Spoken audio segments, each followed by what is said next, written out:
All right. I think that's the cue. Let's get rocking and rolling into today's session. Welcome, everybody. We're going to be talking more about hands-on learning and how important it is. And I'm not going to give away everything because, of course, it's the fun of it, but we're going to be talking about this very important topic and how you can incorporate it in your classroom, at your center, whichever role you are playing. But as always, folks, the last person you want is me. You do not want us to be the face of legal or financial advice. At the end of the day, we want you to take away tips, tricks, techniques, things like that you can improve in your classroom, at your center. But of course, if you're looking to make big changes, please make sure that you are consulting the right people. So whether that be a financial or legal advisor or your licensing rep. So just make sure you're asking the right questions to the right people. And if you're not sure, asking a variety of people to point you into the right direction and make sure you're making 100% sure of what you're doing before you do it. So Ms. Kaya, please do join us. Thank you, Ria. Before we begin our webinar, we want to take a moment to have a message from Hi Mama. So today it's National Truth and Reconciliation Day here in Canada.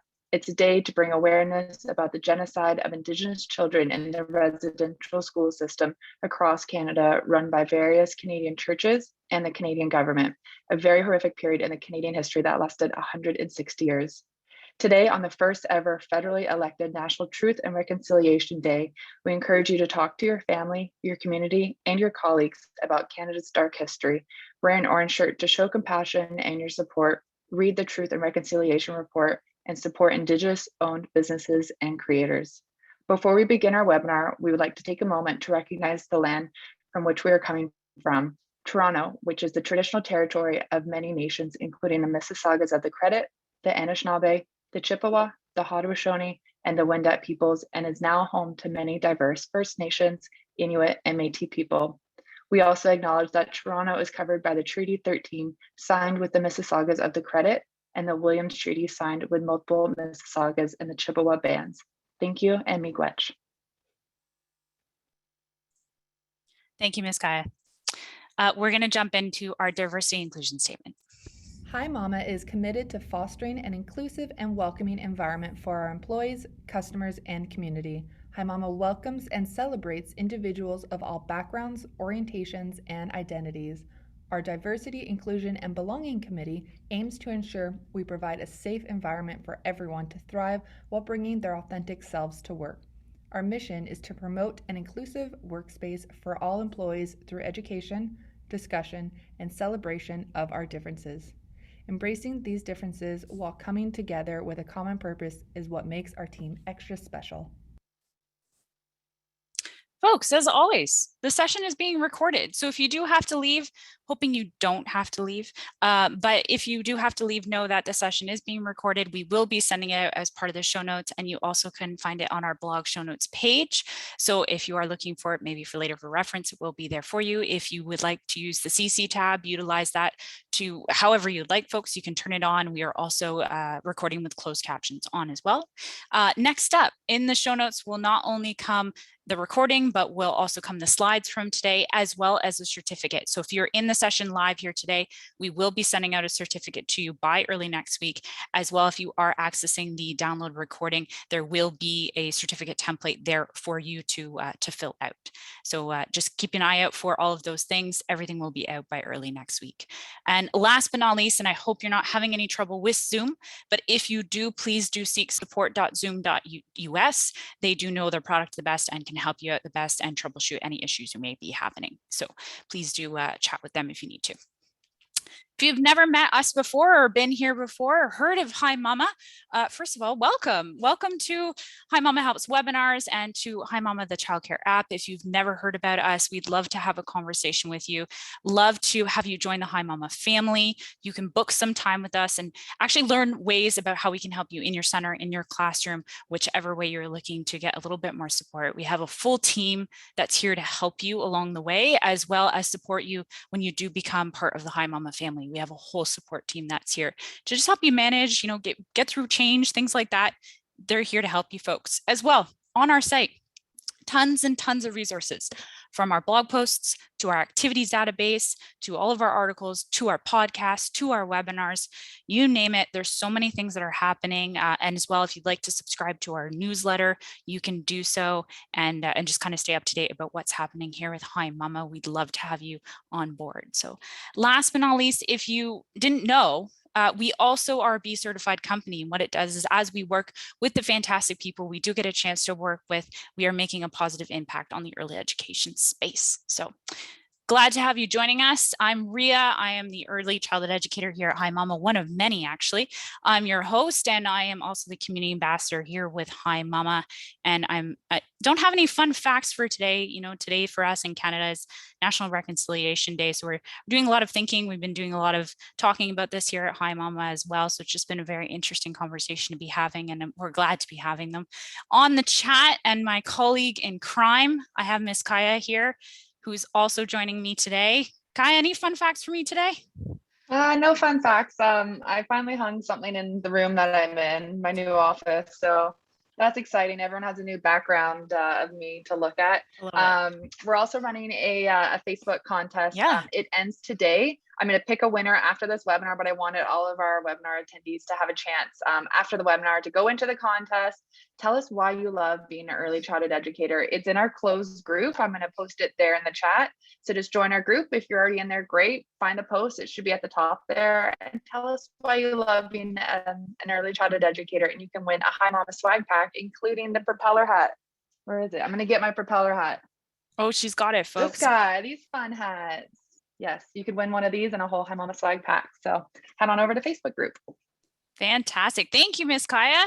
All right, folks, the moment we've been waiting for. Let's welcome our special guest, Kennen. He was back on with us in March. It has been a while, but at the same time, we had such a nice conversation last time. We couldn't leave him hanging. We needed to bring him back to have us join us. So Kennen, please do come on, join us here today. Maybe share a fun fact of the crew and maybe a little bit about yourself, because I know it's been a while since you've been on with us. Yeah, thanks for having me back. I'm so excited to talk to you guys today. Fun facts. I think the last time I gave a fun fact was that we're 8% virus. This time, yeah, 8% of your DNA comes from viruses. But that's an old fun fact. Today's fun fact is, if you give a lecture base, and anytime that you're doing something like this, studies have shown that students retain about 20% of what you're talking about. So 80% of the important things that you're saying are lost if you're just doing straight talking, which is a crazy statistic. Yeah. Now I'm going to like reflect on any training I've been in and been like, you should have made change. I'm just kidding. This is what I think every time I sit in a lecture hall. I'm like, oh man, I need to try and get 21% out, but it never happens. And we're so glad that you're going to be talking about hands-on learning. I'm going to hand it over to you, folks. We'll also be doing some Q&A here at the end with you. So I'll let you take it away for now. All right, let me see if I can share this screen. You see it? Yep. Perfect. All right. Well, yes, this is me. I'm Kennen. I'm a virologist by training, so I study science and biology, but I'm also a science educator and a classroom educator. So I've been teaching middle school and high school classes for the last 3 years off and on. And that's actually where my passion is. I love teaching and understanding how we can be better educators and better leaders through the world of knowledge that we live in. So today, I get the irony. I'm going to talk about hands-on learning through a non-hands-on platform, but hopefully you'll get some good takeaways of this. Hopefully the 20% that you do take away is important stuff that you can implement into your classrooms and centers.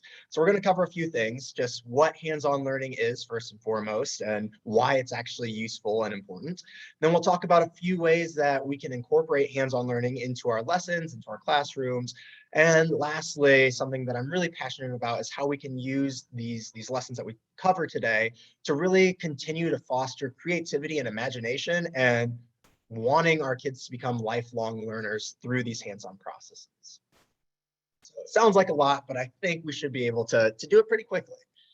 So let's talk a little bit about hands-on learning. And I want to hear from you guys as well. I hear that you guys are great in the chat. So first and foremost, what does hands-on learning mean to you? Go ahead and just type it in. What maybe some key words that stick out when you think of what you want your students to take away, or what does hands-on learning look like for your students?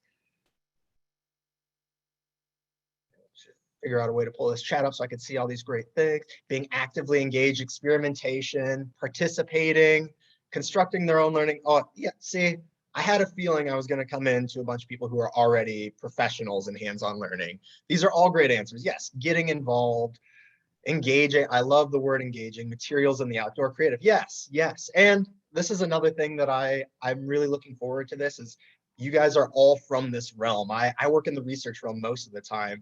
So I may be a resource, but all of these things that are going to be in the chat, I think are great resources, especially as we talk about how you can incorporate them into your classroom. So you have not only myself, but this whole community to pull from. Exploring, letting kids experiment materials to enhance their play. Yes, we're going to cover so much of this. So yeah, keep dropping them in there, keep looking through there. I'm going to go through a little bit of hands-on learning, starting with the historical aspect. And it's no wonder that everybody understands what hands-on learning is, because we are evolutionarily programmed to gravitate to and understand hands-on learning. Not just us as humans, but mammals in general. So all sorts of mammals use hands-on learning. Often we call it play. You watch dogs play or humans play. Okay, perfect. You watch dogs play and humans play and all sorts of other mammals. And this is actually the fundamental way that we learn from teaching. So whether that's our primate aunt cousins, chimpanzees who use play and hands-on learning to teach the young how to eat termites by using tools. So chimpanzees use tools, which is crazy, but how do they learn this? Well, they pass it down from generation to generation so that they can learn. That's learning. Our early hominid ancestors, right? Hunter-gatherers. If we didn't have hands-on learning to teach you which blueberry is poisonous and will kill the whole tribe versus which one will keep you alive, humans would not exist. Hands-on learning is just the basic fundamental for how we all learn, and it's programmed into us. So we should all be taking advantage of this to continue being the best educators that we have. Now, I included this one picture. This is a study that was done back in the early 50s, I believe.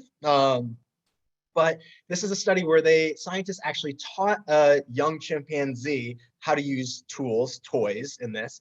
And then they showed that this baby chimpanzee could then teach a young human child how to use the same toy and play it in the same manner. So not only is hands-on learning universal across us mammals, but it can also be taught across different species. We understand this at a fundamental level.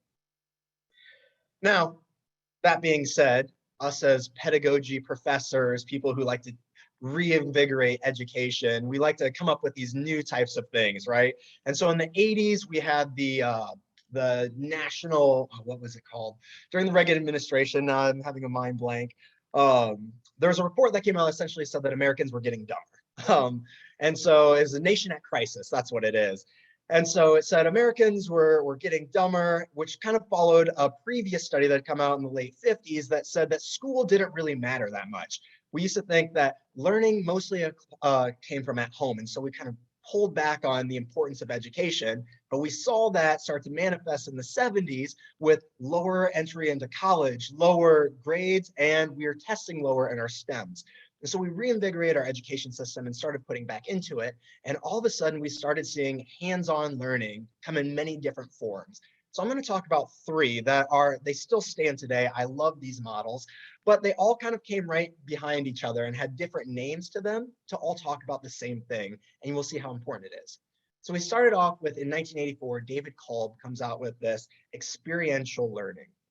And experiential learning is this developmental psychology model where he talks about how all learning across all ages kind of revolves around this cycle, which starts with these concrete experiences that we have. And a concrete experience in his terms is hands-on learning. So you're in an experience where you're doing something yourself and you experience what's happening. Then the next part of learning comes from reflecting on that. You're going to make those conclusions based off of the experience that you just had. That experience, the reflection, allows you to then conceptualize and apply this in an abstract way to how, from what I just learned, could I apply this to a new context? And then he has something that's called experimentation. And during experimentation, that just leads to a new concrete experience where you take what you've learned and again, apply it in a real world situation. And this is how we learn continuously. We can all kind of think intuitively. We learn from the experiences that we had. You pull from previous experiences and you apply them. So he thought that this was really, really incredible. And all of a sudden, 3 years later, we have another version of hands-on learning that comes out. This time, instead of a cycle of learning, we have Neil Fleming's VARK learning intelligence. So he talks about students have different versions of intelligences or different IQs that they learn from. So he broke it down into 4 sections. More modernly, we have it in 3 sections. We call it the VAC model. But you have visual, auditory, reading and writing, and kinesthetic. So visual auditory, it's kind of what we're doing right now. You can see these screens, you see how they're color coded into each of these. So the color coding is helping with the visual aspects. We broke down reading and writing, we put reading into part of that visual as well. You're listening to what I'm saying, you're taking in this information. You might be learning well that way. But kinesthetic, it pops in there again, and this is hands-on. So this can be anything, whether it's through motion, showing kids that wind blows by moving like this, or from holding on to things and getting hands-on experiences with it. He's saying that all these kids learn through different ways, and it's not really beneficial to just teach one way. You want to have these blended models that are sight and hearing and touching, and that's going to help with all of these, with your kids' learning. And then you fast forward a whole 2 years later to actually one of my favorites, And this is still a process that I think a lot of educators use in the classroom, which is Roger Bybee's 5E learning style. Have you guys heard of this, maybe? His 5E learning style is based off of introducing any type of content. And so it begins with engaging. So you have engaging, exploring, then you lead into explaining, elaborating, and finally an evaluation. So he says that this is how all classroom, all learning experiences should be built around. And I think this is kind of where a lot of classrooms nowadays is where I see a lot of failure, a lot of lack in there. And that could be because of terrible reasons of laziness, but more likely probably because of time constraints or having to teach the test. Is that what happens is I've noticed that we take engaging and exploring, we kind of combine them together into what we call an introduction. And an introduction just becomes, I introduce you to a topic, and then I'm going to explain the topic to you, and then I'm going to elaborate a little bit deeper and you take a test. But what we miss is at the beginning of this is the core content of where learning really starts. And you think of these words, engaging and exploration, right? These aren't passive words. These are very active words. When you engage with something, you're getting involved with it. It's a hands-on feeling to it. And when you're exploring, think of an explorer. You're out in the jungle looking for things, uncovering rocks. These are very active forms. And this is important because all learning truly begins with curiosity. You're not curious about the topic. If you don't care about it, then you're not going to want to retain, why do I care about the explanation?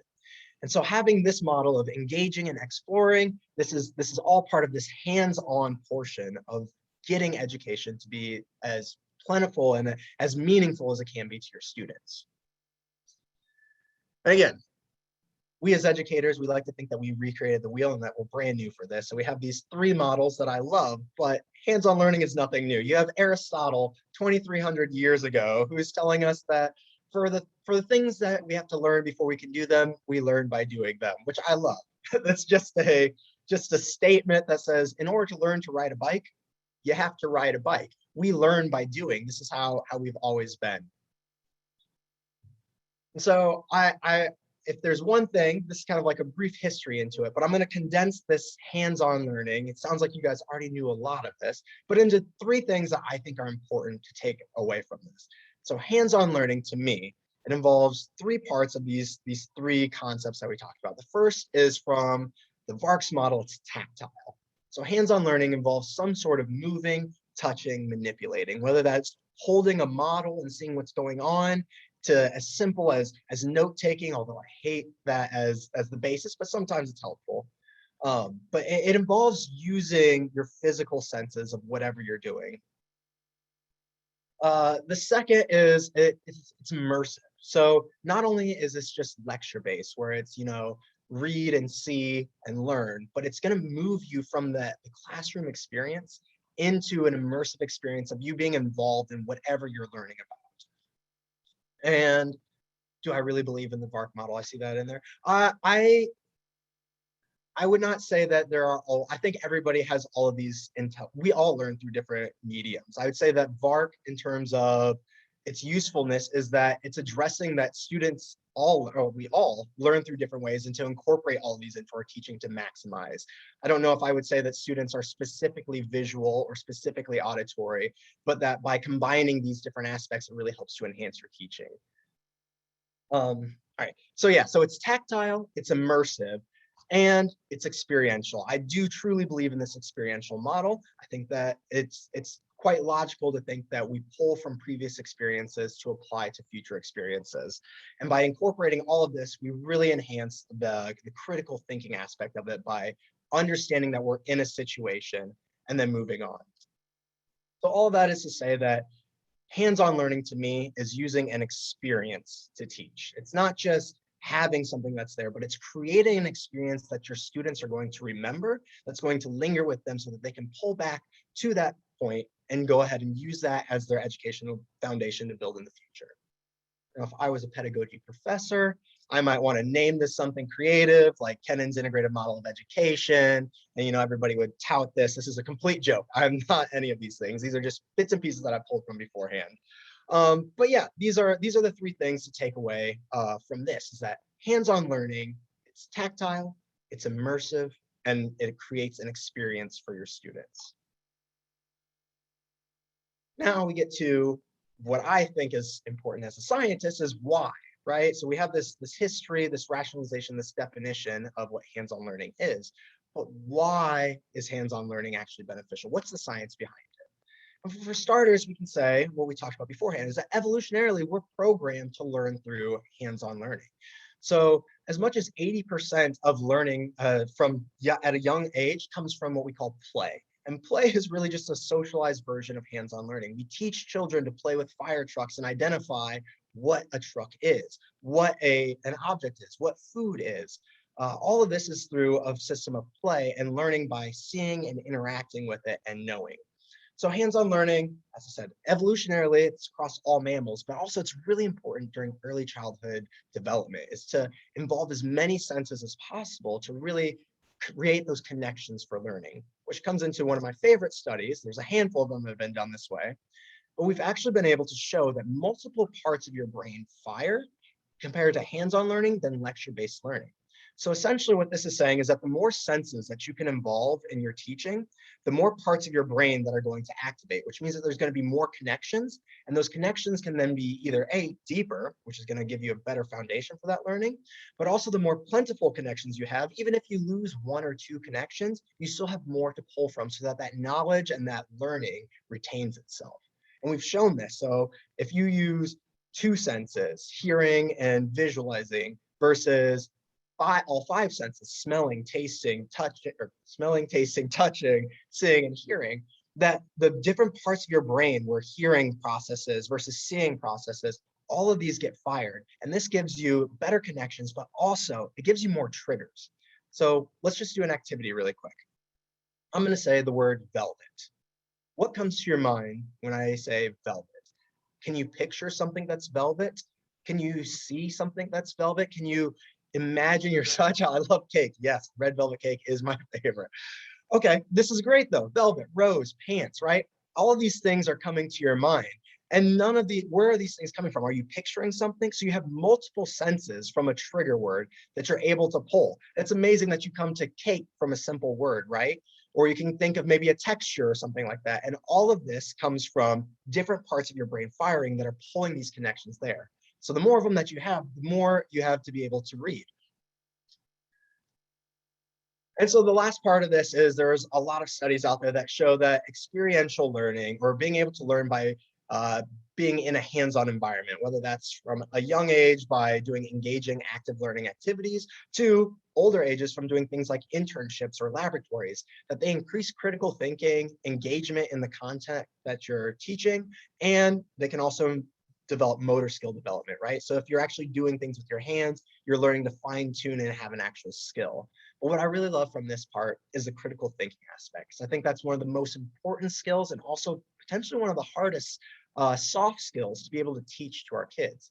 And what happens when you do experiential learning, when you put them into a context to learn, is that they learn about failure. And this is something in education that I think it's overlooked a lot, is that failure is good. Failure is actually one of the best learning moments that you can have. Failure is only true failure when you fail to learn from it. And we want our students not to be afraid of failing, but to understand that that's part of life and part of the growing process.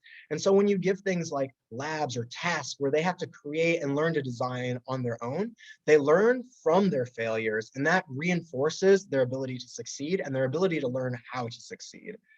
So these are all things that are benefits that come from teaching with hands-on learning. So to wrap all of this up, again, I like to do key points at the end. Because if you're only going to take 20%, I hope your 20% is hands-on learning, is tactile, immersive, and experiential, and that a hands-on learning is important because it strengthens our content connections. It empowers critical thinking from learning to overcome through failure and learning to address obstacles, and it also can teach real-world skills if applied to real-world problems. So we've kind of covered what is hands-on learning, and we've covered why the science shows that hands-on learning is a beneficial tool to teach with. Now the question becomes, how can we incorporate hands-on learning into our own curriculum?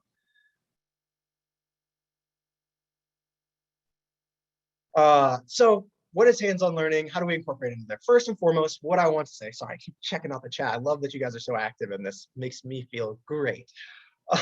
But how can we incorporate this into our centers, into our curriculum? And the first thing that I want to point out is that we don't need to revamp the whole system or anything. Hands-on learning, just like any other form of tool that you use in the classroom, it's a tool, and it can be used as much as you want or as little as you want. And that can look in many different forms. So I'm just going to go over a couple different examples. This list is definitely not exhaustive. And then at the end of this, I kind of want to hear from you guys how you incorporate learning, especially I believe a lot of you come from younger, early childhood education, which I think is the fundamentals to how we can apply this into all sorts of education. But minimally to me, hands-on learning can be as simple as passing around a model.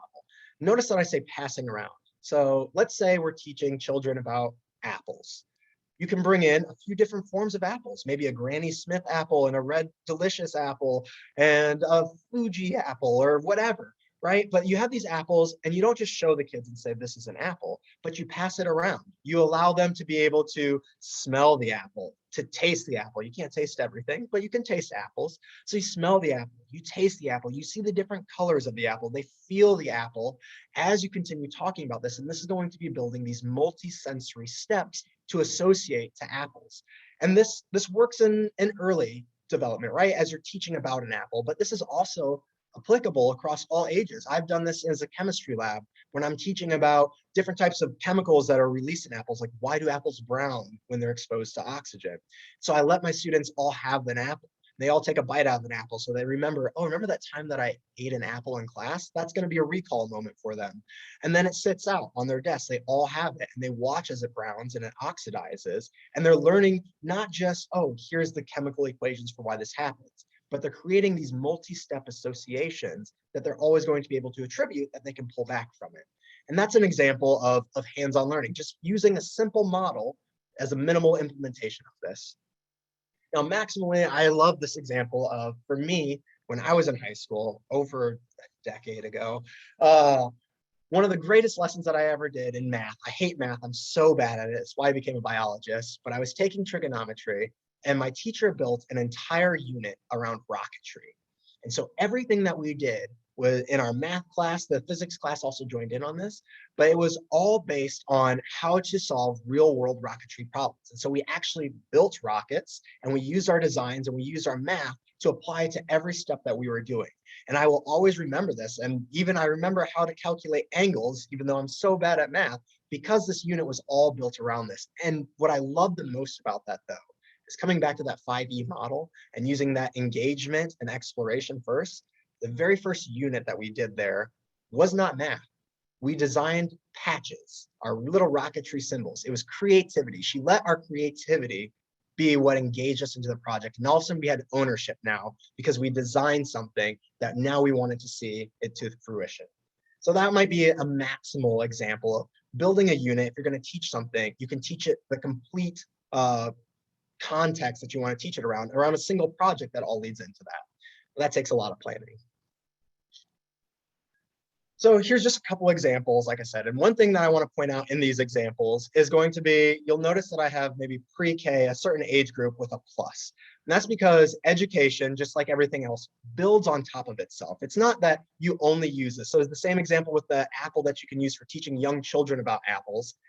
I can use this in a high school chemistry class to teach high school students about apples. So it all builds on itself. It's all scaffolds. So anything that you use for younger children, you can always use at an older age as well. So we talked about teaching with models. We talked, again, with teaching with models is building with models too. So I came across this multiple times while doing early education research is people talk about building letters or shapes of Play-Doh or other structures. So the kids actually get to make it and get into the form of making something. And so they associate the making with it, with the success and overcoming maybe the failure of getting it wrong. And they're like, oh, this is how an A is shaped. This is how I get to make it. And they have fun because they're playing more than they are learning. I love scavenger hunts as well. These are a great association thing. So I've seen this done in young classrooms. Let's say you're teaching certain words, you hide those things around the class and the students have to go out and find them. And what this allows them to do is it allows them to use their critical thinking and their recall so that, hey, let's find, I don't teach young children, so I don't know exactly what they're looking for, but maybe you want to do letters. We'll stick with that. So maybe you hide letters around the classroom and you say, all right, let's go find a C. And so the kid has to think, what does a C look like? And then they go, maybe where would a C be? And then they get to use those skills to pull a C and they feel confident for it. Again, I use this in the STEM situation when I'm running with labs. So with a lab, what I'll do is I'll say, okay, these are the tools that you need. And I don't give them the tools. I say, you're going to need a scalpel and some tweezers and a pipette, and they're all around the classroom. And I'll move them around the classroom sometimes and have things labeled. So the kids go, okay, a scalpel, it's a tiny knife. It's going to be sharp. I bet you it's with the sharps. And they go and they look for it. And that way, not only are they making these word associations, but they're making that tactile, physical movement to get what they need. And story building, you're going to see this pop up multiple times. I love creative writing. One of the other units that has stuck with me my whole life was built around this. But I think that anytime you can take the concepts that you're teaching and allow your kids to come up with some sort of creative story that incorporates that, even if it's somewhat fictional, that's a great way for the kids to feel ownership of what they're learning. So we're talking about trees and you say, hey, write me a story about a tree. And maybe you talk about leaves and branches and roots. And so the story should include leaves and branches and roots. And they get to tell you a story about this that's using real factual context into their own creative world. And then I scale this up. So show and tell teaching, I'm sure you could use this at a younger age. But what I mean by show and tell teaching is like this child here where, you're learning maybe geography. So you have an empty map and you say, show me where this country is, or show me where this mountain range is. And the students physically come up and they point to where it is, because then they are having to process and have that information. And there's no penalty for getting it wrong. This isn't where it's at, and they continue learning through the process. Classroom crafts and labs, we'll see labs are later. Real world solving projects. I do this with my middle schoolers. So I used to teach microbiology to middle schoolers, which was a crazy concept to teach to them. But what was really awesome is that instead of like making this abstract, you can't see microbes, it would be, how do we create a world where they need to know about this? So it'd be like, we need to make chocolate. Who doesn't love chocolate? Did you know that microbes are used to make chocolate? And so then they would get to go on these explorations of finding out, well, if I wanted to process my own cocoa beans, what kind of microbe would I need to do? And so these are real world projects versus, as I said earlier, just maybe having word problems where they go and solve it. And creative conclusions. I'm going to skip over this because I use this every time I teach a unit. And I'll go into a little bit more detail about that later. And so as we get a little bit further, then we have, again, STEM labs, real world skills where you're developing something, and creative writing. So this picture on the bottom, that young man posing like this, that is a sophomore in high school, Kennen. And this is one of the greatest things that's ever retained for me. So many years ago, I took an ancient world history class, and our teacher let us create in any sort of medium that we wanted, recreate one of the stories that we'd read from the Iliad or the Odyssey. And we chose the 12 labors of Hercules, which I had no clue that Hercules had to do 12 labors. And also, did you know that Hercules' mom, Hera, made Hercules go crazy and kill his whole family, which is why he had to do these 12 things to repent? And the only reason I know this as a 29-year-old now is because we spent a week making and writing our own script and making this video, which really allowed us to be creative. But again, like that story building, take factual information and use our own creativity to give us ownership around it. So these are just a few ideas. Again, this list is not exhaustive.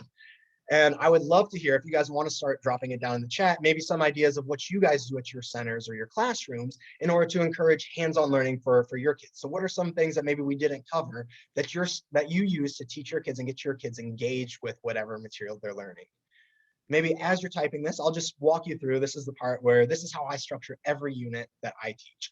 So every unit that I teach begins and ends with what I call those creative conclusions. So I teach at an older age. I always start off with what I call creative conclusions, which is I pose my students with a problem, a real world problem.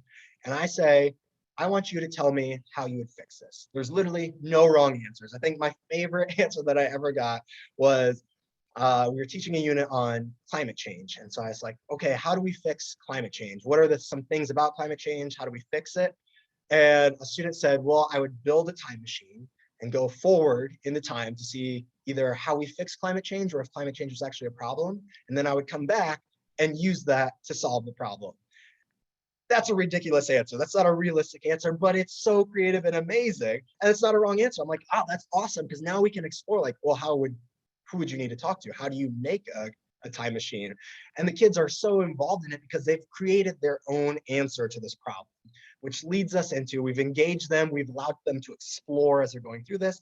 And now we can start to explain and elaborate, well, where are we actually standing with like what's actually happening in the climate? What do carbon cycles and nitrogen cycles look like? And like, what are tools that we could use to fix this?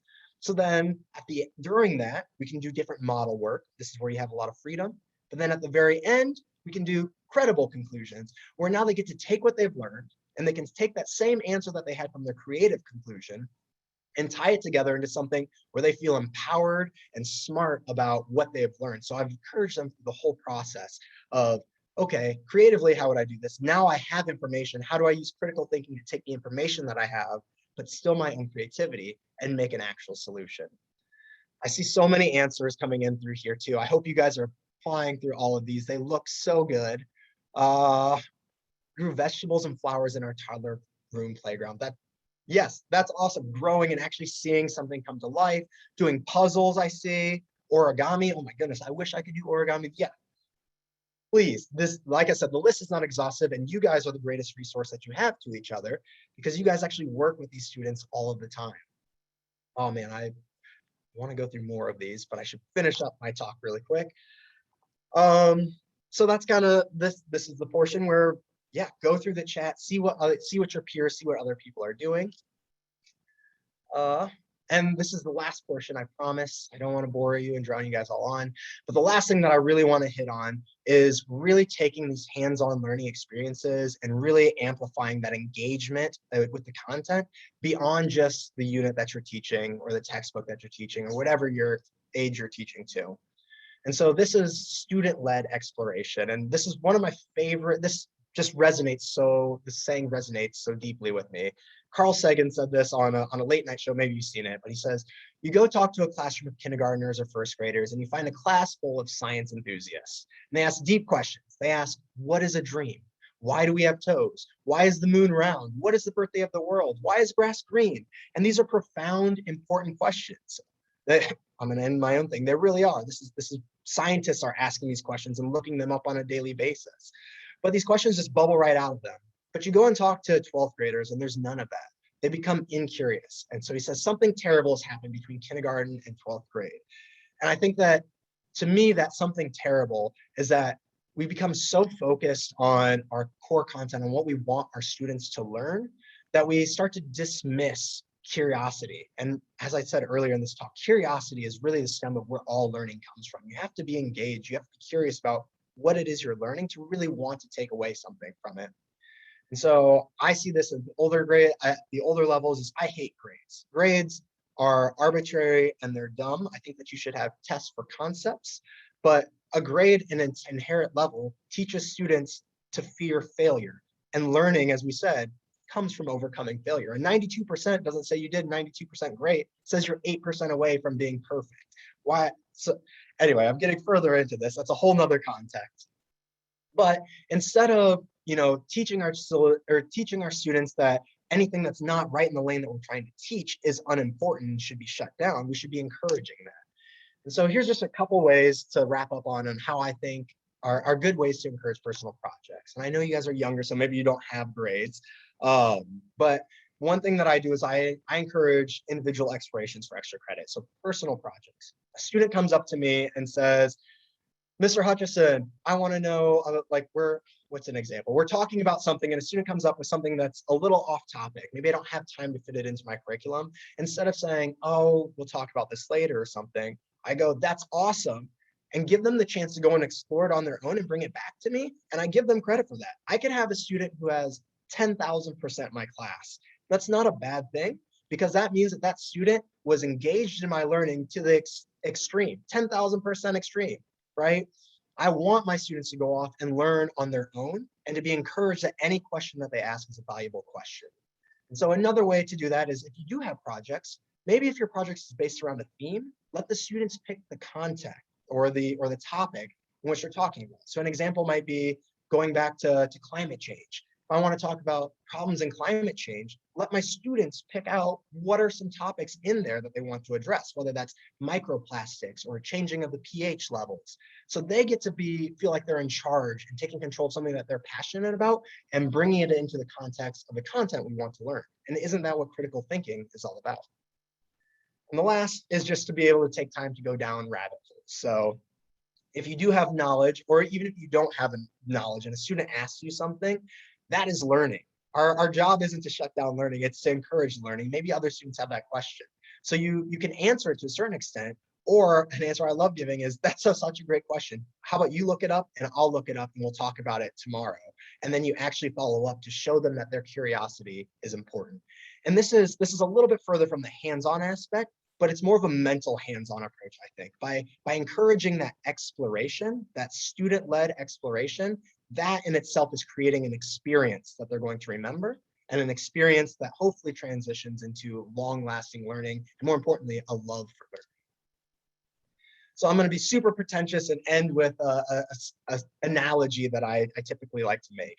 And first of all, I had already said, remember that the classroom is a space for learning. It's not a space for shutting down ideas. It's always a safe space for questions and answers to come from.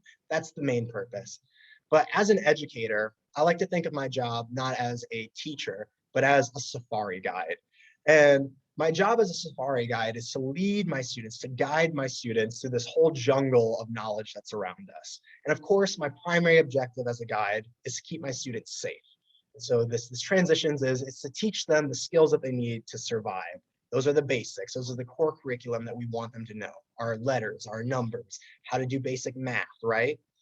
But I didn't become a safari guide just to babysit people and keep them safe. I didn't become a teacher just to babysit kids and force stuff down there. I became a safari guide because I love the jungle. I love the world of knowledge that's around us. And I want my students and the people that I'm guiding to share in that love with me. And so I want to also teach them not just how to survive, but how to marvel and to enjoy and explore the beauty of the jungle of knowledge that is around us. So I'll leave that. And I'll leave you guys with that. Here's a bunch of resources that I use if you're interested. I think these slides get posted. Has a lot of the stuff that I talked about, a lot of the studies, but yeah, feel free. And I would love to take any questions. Hopefully you enjoyed that. Kennen, that was fantastic. Thank you so much. I'm just going to steal the screen here from you. Oh, Yep. 1 moment, please. There we go. All right. And we're going to, just to give you a second, give you a bit of a break here just for a moment, jump into parent spotlight for educators, for any teacher. I think I would say making sure to communicate these pieces to parents, especially when they're going through such a great moment of exploration and communication with families. Like, this is just communicating with that on a daily basis is so important. And these are a couple comments from just some of the messages that parents are able to do through Hi Mama. They're able to send text messages, they're able to see daily reporting, things like that. It's so important to be able to have these pieces and communicating them no matter where they are in their lives and in what age they are, and having those pieces go forward. So folks, please do submit some questions here. We have tons, but before we do, I'm just going to launch up our poll. It should be coming up here for you in just a sec. We'd love to know how you're finding some ideas on hands-on projects. Where are you looking for them? And I'll leave this up just to give you guys a couple of minutes to go ahead and answer this up, but we would love to know exactly what is happening on your side of things and see where you're getting on those ideas. I know for myself, variety of places when I was working in the classroom, it's just where you can get them. And then let's dive in here, Kennen, to some Q&A. First of all, the chat, folks, has been phenomenal. Kennen, you've inspired tons of ideas. You've inspired a lot of creative thinking that's come through the chat. I know you've been watching it as you were having your discussion here. But man, so many great things were coming from it. But let's get into a couple of juicy questions we have. So we know hands-on learning is super important. Should maybe we throw out our worksheets all together, or should we use them in conjunction with hands-on approaches? What's your thoughts on this? Oh, that is a great question. I know. Of course it is. I still like worksheets. Worksheets are a good way. It's a good, again, all of these are tools, right? I said at the beginning, hands-on learning isn't something that you need to recreate everything and just throw it all out there. I think using as many tools that are helpful to the different types of students that you have in your classroom is the answer. So worksheets are great. I've made it clear that I don't love grades so much. So I do use worksheets, but I like to use them as a learning tool where my students can use them to reinforce some knowledge that they have, but they don't get a grade assigned to it. It's not like you're punished because you didn't do your homework.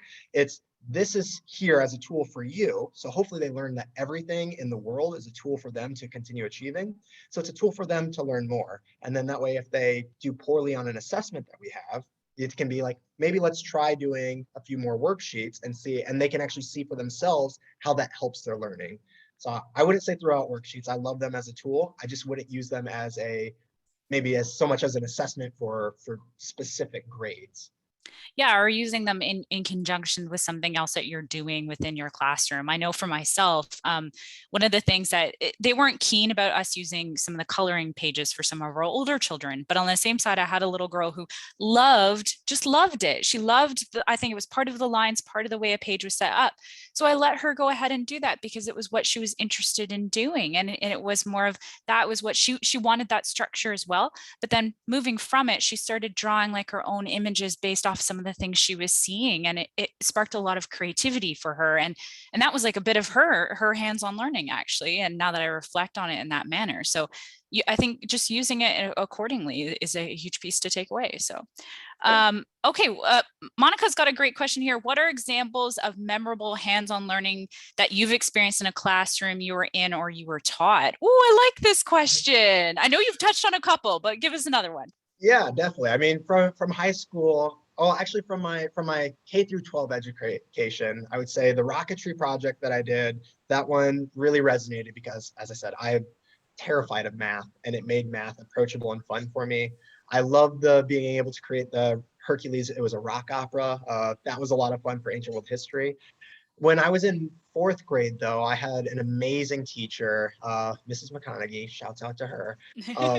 And just as part of our writing portion, there was just every day we had a journal. There was no grades for any of this, but she would put up these weird pictures that just had like something weird going. Sometimes they'd say like a weird like caption on the bottom. And then we had like 30 minutes to start creating a story. And that always stuck with me. It's how I actually realized that I really liked creative writing. There was one where there's like a lump in the like underneath a carpet rug, and it was like Mr. So-and-so noticed the lump started moving, and that was it. And then like I wrote a story and went home and like spent like a few hours in my room just writing this story that was there, and I was so excited and showed her. And those are kind of things that like really stand out to me. But also I'm a scientist, so every lab that I do is amazing. That's ultimate hands-on learning. I love it. And I love some of the examples that you're giving, even something as simple like the Apple one that you were giving, and how we can manipulate that in so many different ways to actually turn around and be such a builder. And the one like chocolate, and I wish I had that example when I was growing up, because for me got steered away from science, which was probably unfortunate on my side. But on the same thing, I started to realize later in life how much I should have enjoyed it, but I just didn't have the right maybe umph behind me at the time. So part of my own doing at the same sort of course of action. So folks, just an update on the poll. Tons of folks are looking at Pinterest. Some of you have a curriculum that's going on in your classroom. So I know that leads a lot of learning as well. And maybe I'll come back to that one in a question and for you a sec here, Kennen, but you're looking at a variety of different places. It's very interesting to see. I'll keep the poll up for a few more minutes to let folks answer, but let's talk this question about parents. And I know you've probably had a couple of run-ins with parents. I'm sure you've run into more than one in the past, but I'm going to break this one out into two because it's a little lengthy. How could you get some parents on board with hands-on learning if they're very, they want to see the worksheet, they want to see like what their children are comprehending, they want to see what it is all on paper? What's your suggestion about this, working with these parents maybe? Yeah, I think there's the scientist side of me, and I'm not a parent, so I don't get to have the parent side, but just like the human side of me. So I in a lot of those links that I put there as a scientist, I think it also helps that I have that background that I can say, you know what, here's actually the research that shows that this is better learning. One of my favorites is there was a study done out of Stanford that I often refer to, where they had a lecture base and then they had a hands-on base. And the students were actually the ones that complained when surveyed. The students in the lecture base thought that they learned more and did better. But when it came to the assessment, the students invariably who had the hands-on experience did much better on the test. And I get into the whole science of like what actually was happening is that the students don't feel like they learn. We're taught that you're supposed to sit and learn in this certain way. And so they're like, oh, I heard this really smart person say all these things. But the students who actually did it, they didn't like it because they had to struggle through it. And we feel like we do worse when we're struggling. And that's part of that learning experience, is overcoming failure. And what we actually showed, though, was that in the practical aspect of it, those students did so much better. So I like to refer back to that kind of stuff first, to be like, this is how it actually works. But then I also like to try and apply to the logical side of things of, how do you feel like you learn? Do you learn when I just sit here and tell you these things? Or have some of the more key learning experiences, things that you've learned on the job, have you learned from actually doing in person? And if you can get them to feel like, oh, yeah, I actually do learn from doing this, then maybe you can transition that to like, maybe your kids will as well. It's so true. I think sometimes we forget that the way we learn is not necessarily the way our children learn, or they may incorporate bits and pieces of it, and then just kind of pointing those pieces out and having a very realistic conversation with them about it is probably like your best place to start. And folks, a couple of great ideas are also coming through the chat. I'm just doing a bit of both here, back and forth, and please do take some time to look at it. One last question before we wrap up, and I want to tie this into curriculum. So, and I know that, yes, when we're working through, and I know you said you're not a huge fan of grades and things like that, when we're working through a specific age group, the children are, required to learn certain pieces, certain aspects. Where is there, do you find there's a nice place to go off topic as well, to like let them go ahead and dive into that rabbit hole? Is there maybe suggestions of diving in, but also bringing them back so you've kept them on course for any educator here? Yeah. I mean, every situation is going to be unique and different. Yeah. I can only speak for my personal. I don't have any studies to back me up on this. Typically, what I like to do is that if we hit a small rabbit hole in the middle of a lecture, if I know the information, then I will dive in. I'll give myself maybe 3 to 5 minutes to like kind of talk about that, and then like pull back and say, we can talk about this later. If it's something that's a little bit more also, I love the answer, I don't know. Especially as a scientist, because scientists, we don't know. It's good to encourage people that it's okay not to know and to go and find the information. So I love, I don't know, we'll find out together. And then that way you can do it not in the classroom.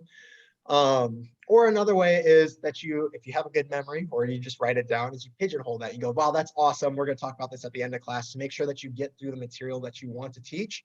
But again, that last point that I had of like following up is what I have found has been really key. I've had a handful of students who, they're like, oh yeah, teachers have said this, and then like it just never gets picked up.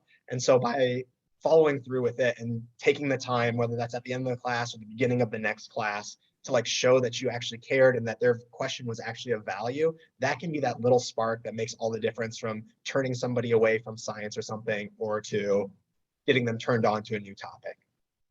100%. I totally agree. I've been both, I'd say, victim of forgetting, and also one that been able to jump in and be like, yeah, let's go down this rabbit hole a little bit. So I highly recommend doing it, because I find that children will, no matter what their age, they will suck it up, and they learn so much, and it's so wonderful to see. So Kennen, just go ahead. I was gonna let you, please. Oh no, I was just gonna say like that.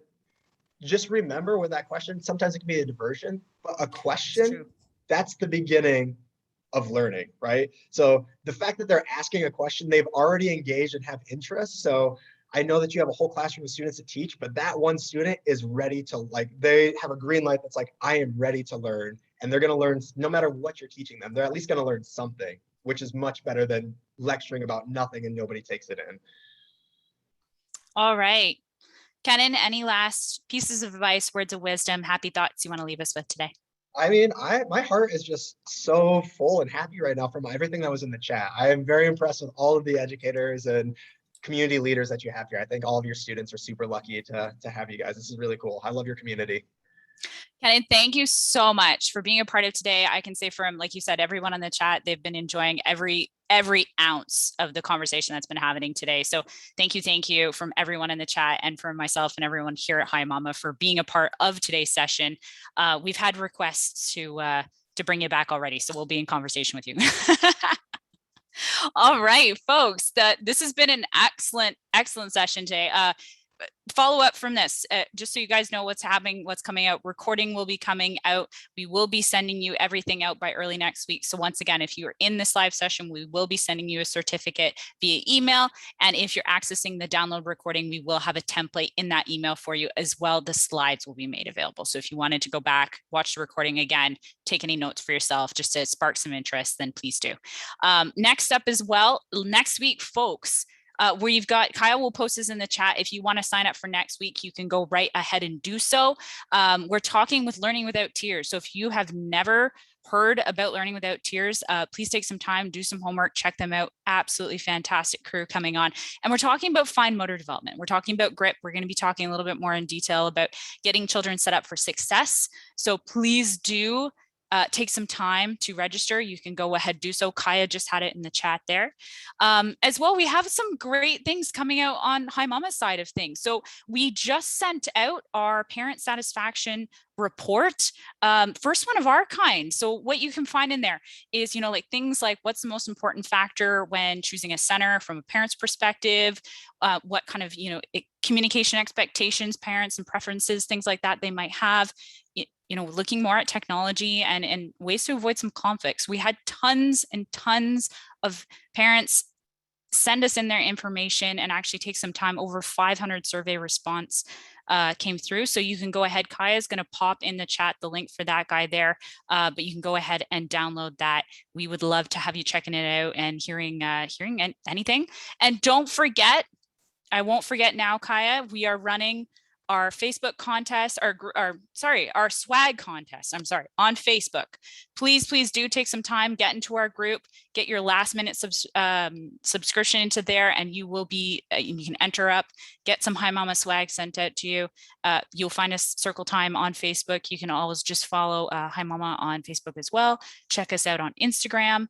And if you haven't heard our preschool podcast, please do take some time.